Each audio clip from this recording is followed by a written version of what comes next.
প্রতিমাটা আমরা ইউটিউবে দেখতে পাই গতকালকে। আমরা রাজশাহী থেকে আসছি আর কি, কিন্তু থাকি ঢাকাতে।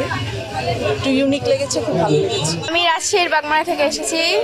এখানে অনেক সুন্দর প্রতিমা, যা রাজশাহীতে আগে কখনো দেখিনি।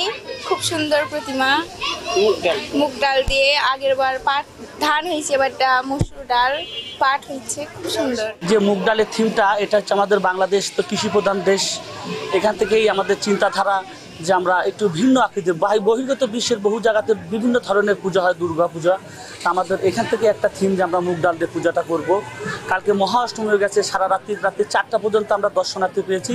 আজকে নবমী। এক্সট্রিম মশার কয়েল প্ল্যান্ট ফাইবার দিয়ে তৈরি, ডেঙ্গু চিকুনগুনিয়া বাহি সহ যে কোনো মশার বিরুদ্ধে দেয় এক্সট্রিম সুরক্ষা। এরকম প্রতিমা আমরা কখনো দেখি নাই।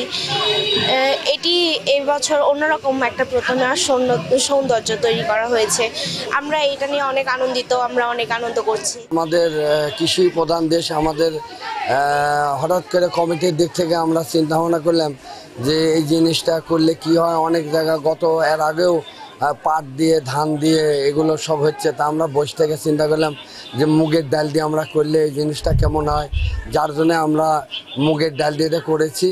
আমাদের এখানে বহু লোকের সমাগম হচ্ছে, যেমন কালকে আগামীকাল অনেক জায়গা থেকে, যেমন ঢাকা থেকে গাড়ি নিয়ে এসেছিলো, কুষ্টিয়া থেকে গাড়ি নিয়ে এসছে, রাজশাহী থেকে, নওগাঁ থেকে, বিভিন্ন জায়গা থেকে বহু লোকের সমাগম হচ্ছে।